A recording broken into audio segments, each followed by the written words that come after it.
Welcome back, Mr. Goodberry. The First Star Logistics studio is fully equipped and ready to record.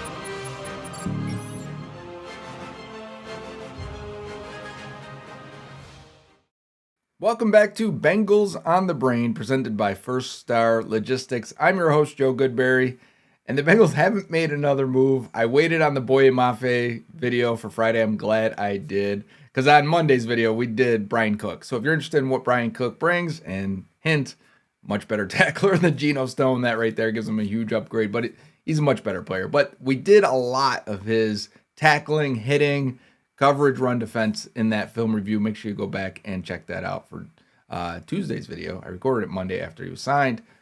But I was like, you know what? Let's wait for Mafe for Friday, just in case the Bengals don't do anything else in free agency.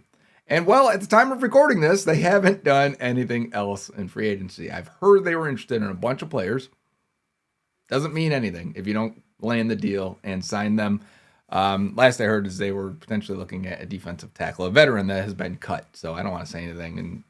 And you guys tell me in the comments if it happened or not, because obviously I'm in the past as I'm recording this. But Boye Mafe, coming off a 2-sack season, but is a good player. He's kind of an analytics and film, I think, darling, in terms of watch. He reminds me of Carl Lawson in this way.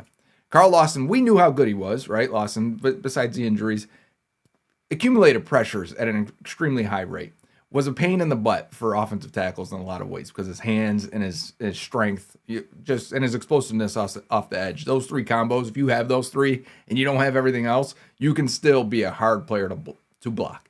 And Boye Mafe is that.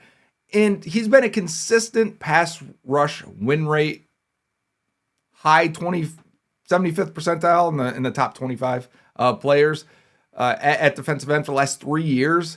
His pressure rate's been really good. His sack accumulation hasn't been good. 3 years ago, it was solid. But he's had his snaps kind of decline a little bit as they went to more and more of a heavy rotation, waves. And the Seahawks signed a couple defensive linemen last year, so the rotation got even deeper. But he still made an impact. They still asked him to rush off the edge. But that's not all he is. So while the Bengals are banking on an increased snap count will unlock his sack numbers, he's also very good against the run. And we're going to look at his 29 defensive stops from this last season. So that's going to include pass rush and run defense. It should probably be a little bit more run defense in this one. I have a video of just like his pressures, all of his pressures on Twitter. So if you're interested in that, go find that. Type in his name on Twitter, search. And these are going to be really where the upgrade is. Because even if you don't think they got to replace at least 15 sacks per year between Trey Hendrickson and Joseph Ossai. So he's never been that. Boye Mafe's never been that. But what can you get better at that you didn't have with Trey and was spotty with Joseph Ossai is the run defense. And I think that's where we should focus here if we're looking for where potential upgrades are. So let's jump into the film. Number 53 for the Seahawks is Boye Mafe. And he's going to be on both sides. You're going to see him play both sides. We'll have to point it out and have to keep our eyes open. And these are his 29 defensive stops based on next-gen stats. So he's going to probably make the tackle on these. And we're going to see him against Trent Williams right away, start to go with power. And in this game, he gave Trent Williams some issues. And you'll see as a rusher, he is a very powerful rusher. Gets very close, gets a lot of proximity pressures. But he also does a good job here tracking and tackling way outside of his tackle radius. You saw how he had to dive for that one to wrap it up. The Bengals haven't had good tacklers on the defensive line.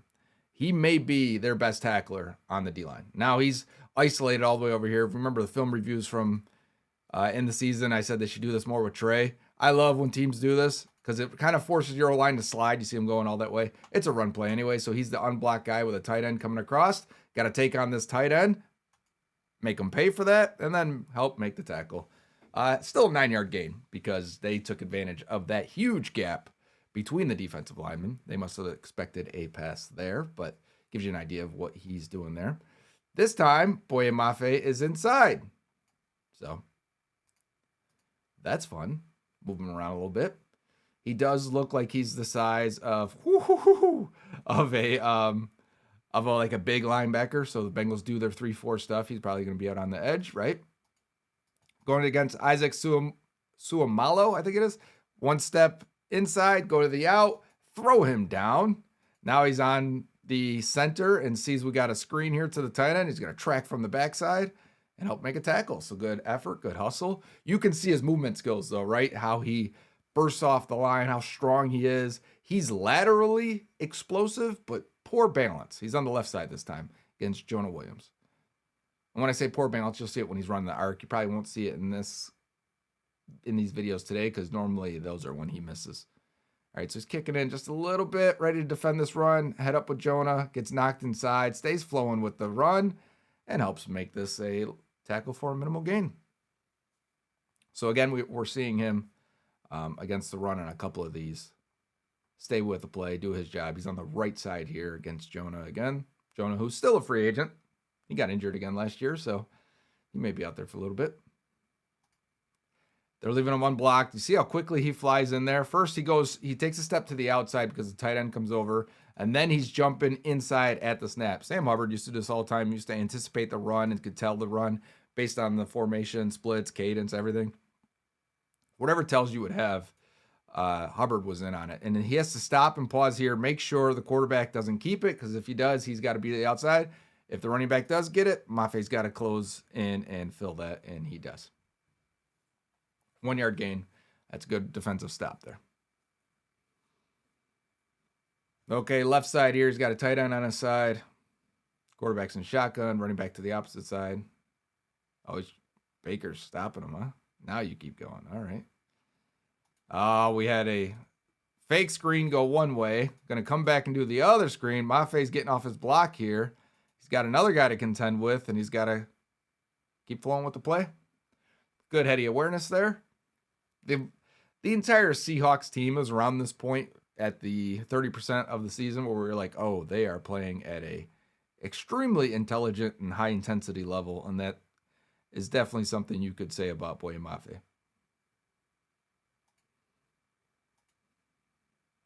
So they're letting him go here. They want to give him like a fake block by the tight end and then let him go. But that's because the interior alignment's pulling over. It looks like the center potentially to get Boye Mafe. He's got to take on this block, set the edge, stay to the outside. And he works that really well because we got interior pressure, and he slides off of that to help make the tackle. This is what you want. You want waves of D linemen. The Bengals don't have waves just yet. He's on the left side this time. But that's why, because somebody's going to win on any given play. Dropping into coverage here, swing pass to the running back, and Boye Mafe saw it, peeled off, and made the tackle for a loss. This is an 8-yard loss. That is a very, very good play for Boye Mafe. Okay, left side this time. He's got a tight end, tight end there. He's dropping into coverage again. So you see you can do these things with him. I think the Bengals will. They did it with Trey Hendrickson and Joseph Osai. Probably a big reason why they liked him. Does his job there, keeps the quarterback running for a minimal gain. That's only a gain of 1. So dropping, covering the tight end, realizing the quarterback's going to break out, and then trying to do something with it. I think he's on the right side here. Yeah, that's 53. Okay, he's got tight end to deal with. Ben Sinnott. Keep forcing his way, working his way inside. Probably too much inside now as the running back spins out. Let's see if Mafe can break off this block and still make a play here. And he does. So again, that's a gain of 4, surprisingly. Must have had good push on the line of scrimmage. That's why you want to control the line of scrimmage. Sometimes these plays can just be, everyone does their job on defense, yet the line of scrimmage has moved so far upfield that it doesn't matter. Mafe on the right side again. He's got going against John Bates, one of the better blocking tight ends in the league for the Commanders.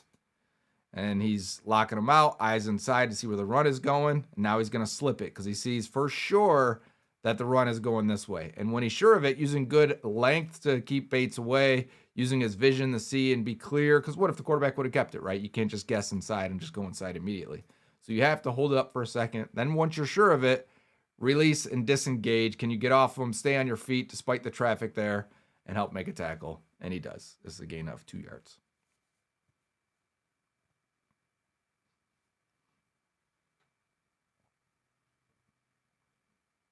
Left side this time. No tight end over here, but we do have a running back getting a chance to pass rush. Jonah Williams, this is, I think, where Jonah gets hurt, actually. The running back steps up, kind of gets squeezed in between, and takes his leg out. So this is less of a pass rush win for Mafe. I do want to point out, I like his get off. I do like his get off here. You see, he's already one step up and going, right? You see Derek Hall's just now coiling. The D tackles are not off yet. So this is what Boye Mafe brings. Is really good get off here. Goes with power. Jonah gets his knee clipped, and then Mafe just beats him with hand usage. You can see his hands right there. You got the one outside arm. You're about to pull it down and swat it. There he does, and is able to corral the quarterback with one arm gripped on him. So a good tackle as his other DN, Derek Hall, gets over there. I'm a big fan of Derek Hall as well. We can sign him next offseason. Left side this time. Against the, this looks like the Missouri Rams. These colors in black. Unblocked potentially with Higbee coming across. He's going to, yeah, good job by Mafe. Watch as the tight end's coming. He could dip inside here and end up taking on this tight end completely, but he ends up just kind of, man, I really like this move here. Watch him kind of go horizontal just a step and then almost dip around the tight end. The tight end's like, oh, I missed big time. And there's Mafe for the tackle for a loss. That's a very, very good play. A lot of his best plays are against the run. He's an explosive pass rusher, but honestly, he's a better run defender in my opinion. All right, he's on the right side this time. He's got a blitzer next to him, so we'll see how they pick that up. Dropping into coverage. Blitz coming the other way. Screen pass. Dips around it. Looks like he missed this tackle. Let's see. Dips around it from Brian O'Neill. Goes a little too high, and Aaron Jones misses it. Stays with it. Nah, it sort of does. The other guys clean it up. That's a loss of 4 yards. So he did his job in order to string out that screen pass, and you need that. All right, he's got his hand down. A lot of times he is standing up. That's not him there, just to be clear. He's got his hand down here. He is mostly a stand-up edge guy. So when the Bengals signed him, to me, it was a sign that they were going to continue playing their 3-4 defense. He just took that to Josh Oliver, who used to be one of the better blocking tight ends of the league, got a good contract for a blocking tight end. Bam. Controlling him completely in here. And then disengage and go make a nice strong tackle. Gain of 4. Yeah, that tight end has no shot. All right, right side again. Unblocked. Let's see him come down the line. He has to surf for a second. No chance that Kirk Cousins really going to keep it. So he gets to now get to full speed and come down and make this tackle. And he does, with the help of 4 other guys, which is the case a lot when you're watching what ultimately will be the Super Bowl winning defense. Those guys have to hustle.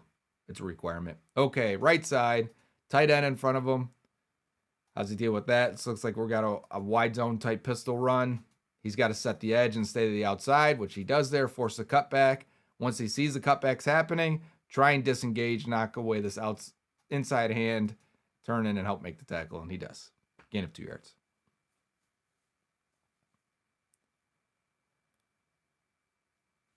Okay, where are we at here? Right side. Got Kyle Pitts and another tight end over there. He should be able to handle Pitts pretty easily. Same. This has looked the same every single time a tight end's tried to get him. And there, again, is that tackle radius. But every time a tight end, it's been nothing for Mafe. He's just holding them up until he can go make a play. Watch him get here, though, and tackle outside of his radius. Full send, full dive, going horizontal, and how much power he hits with when he does tackle. He's an explosive short area guy. Okay, right side. Tight end releases him, so it means we got a puller, right? You got to recognize that right away. He does. Takes on Quentin Nelson, one of the better guards in the league. Absorb that, get off of it, make a tackle. He does. Good job.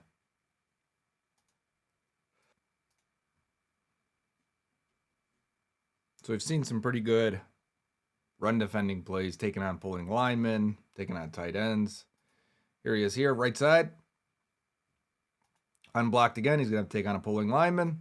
Take him on, stay to the outside shoulder if you can. Try and, once these guys build a wall on the inside, then you can disengage and try and tackle from the backside. He does.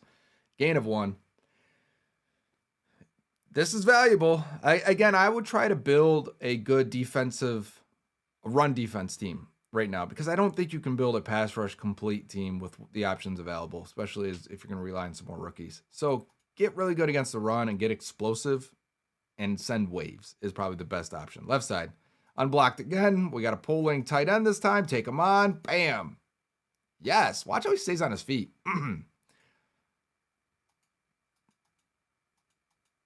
That's what an athlete is able to do. It's why you still draft athletes, because even if they're not superstar players, it's the little plays like that that allows that guy to stay involved. We're on the other side this time, right side. No tight end over here this time. We got a one-on-one rush. Tries to go for the cross chop. So the cross chop is, I'm going to give you a step inside. I'm going to jump to the outside, and we're going to try and swat that outside hand, right? We get this one knocked down, which looks like we did. So we can run this arc here. But this punch, is that Taylor Moton? That punch right there really stuns Mafe and gets him back off balance, allows Moton to get the hand back up as the quarterback's trying to break free and run, though. Mafe just stays active enough, doesn't get tied up enough. He's not the biggest dude, but he's got long arms relative to his size. That's helpful. The Bengals are all long arm guys now with Murphy and Shamar Stewart. It keeps you at a distance. Left side. You got a tight end. No, wide receiver. Kendrick Bourne and a tight end. Tungus, yeah, he just swim moves the tight end here. Stand him up. Get these hands off you. Now go and fill. Because listen, if he was still blocked, say Mafe was still right here. Look at this gap, right? Mafe has to make a play here. And he does. And what a hit. Again, this dude tackles. And tackles hard. Bam. It's really good against the run. And he plays with high energy. Now, if you give him too many snaps and he can't continue to play with such high energy and play good against the run, that's why you want the waves. All right, left side, he's got a receiver, Juwan Jennings. We got Kyle Juszczyk over here. A receiver's got no shot, right? This is why you don't want to do this. There's no chance. No chance at all.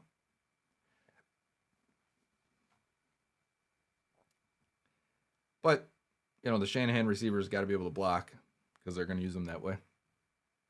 Okay, left side, we got a tight end. We got Kittle and Bourne.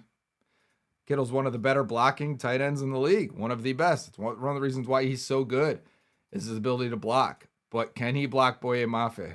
He cannot. You know what I'm saying? Like, we've had some of the best blocking tight ends in the league. The only one we're going to have to get here is Charlie Kohler to really round it out and see if he can beat him. Or Jackson Hawes for the Bills as well. But, really good performance so far from Mafe here against the run. He sees quickly. Watch how his feet have to change here when he realizes what's happening. Oh, we got an outside pitch because he's looking at the running back here. Immediately turns, flips his hips, and realizes he's got to get out there. Takes a punch to the face, and he's got to drive through that tight end. Stay on his feet. Oh, my gosh. He's now unable to stay on his feet. But watch him here. Can you see where he is right there? He's the one going horizontal again. One arm out, reaching out, trying to trip this, and then he wraps around the foot. That's a great tackle, Boye Mafe. It's just some underrated plays, right? Like, if you were just watching the game, you probably wouldn't see it unless the announcer pointed it out, and who knows if they ever do. They don't see everything, right? But that's a really nice play. Okay, right side. No tight end on the side this time. Maybe Juszczyk's coming over. No, he's going to the pass. We got a chance to rush here. It's a run going away where they unblock. Just make sure quarterback doesn't keep it. Okay, now we can turn and go full speed down the line. He goes full speed into the right tackle who peels off. Good job by the right tackle. Peels off. Disengage if you can. And as you're falling, try and get in there and make that tackle. And he does. He makes a lot of plays outside of his range in terms of tackles. Right side. He's got Kittle in front of him. He beats Kittle on the snap here. Kittle's looking inside, because they're the away team. They're on a silent count here in Seattle. Mafe's creeping inside. There goes the snap. Everyone's late on this side of the ball here. They don't see it yet. Both Mafe and George Kittle are not ready yet. They both move at about the same time. Mafe gets inside, handles both the tight end and the pulling lineman, and he is the one stuffing up this run in the middle here this time, just because he got in front of the tight end. And maybe that wasn't Kittle. Was that 89? I could be mistaken. I saw an 89 at the end there. If it wasn't, then please forgive me. Left side. Tight end chipping him. Now he's going with power straight to Matt Stafford. This isn't a quick win by any means. The chip really helped there. But getting off and staying with it, right? Look at him diving. He's a nut. You see this a lot when he goes for tackles. I mean, look at that. That ball pops out. They're saying he's down, of course. But yeah, that's what you get with Boye Mafe as energy right there, as a run defender and just all-around defender that I think can help this Bengals team for sure. So that's a film for run defense and tackling of Boye Mafe. Again, I think he is a quality B-level signing. I think there is more pass rush production to be had with him. I don't want to rely on these C and B level players too much. I want them to be in a heavy rotation where the backups are really good, right? I still think they need another defensive end. Arnold Ebiketie still out there. It would be a great mix, rotation piece. Defensive lineman, I still think they need a pass rushing D tackle. Somebody, there's not many guys left. Can they get a Calais Campbell? No, he probably doesn't want to. He's said before he only wants to be in warm weather. Can you get like Jonathan Allen from the Vikings, who was just cut? He should still be relatively cheap. Seeing a little bit of decline, but still has some juice left in him. I watched him with the Hargrave. I thought they'd be interested in Hargrave, and he got a decent deal. So we'll see on like an Allen or, Reader's more of a run defender. Billings, run defenders. But you could use that too and just add to the D line and see if you can piece it together with bodies that don't have to play 80% of the game, right? And that's a good way to do it. There's still a long way to go. I think the good vibes we had off of day one for the Bengals and free agency have been crushed. I mean, we haven't talked about the Trey Hendrickson thing here. I talked about it a lot on Twitter, so if you're interested in my takes there. But you lose key pieces of your defensive line that needed more bodies, and they haven't replaced them yet. And again, I like I said, I've heard they're in or close to a defensive tackle, so hopefully it happens. But as of now, of recording this, they still need a lot more help there. And Boye Mafe is a fine signing. What grade would you give this? And maybe if they sign someone by the time you guys see this, the grade would be different. But what grade would you give this? Just Boye Mafe. Don't think about anyone else if they've signed anyone else or Cook. Just Mafe alone. How high are you on him? What type of grade would you give it? A being like you couldn't do any better. B being like I really like the player. I like the fit. The money feels good to me. C is one of those things are missing. So, and then D if you guys are that negative out there, which it could be. There's reason to be. People aren't feeling the vibes right now with the Bengals free agency and the moves they've made. So let me know what you think. And hopefully we get another film review of a free agent they brought in. That'll be on next episode of Bengals on the Brain, presented by First Star Logistics. Until next time, Huda.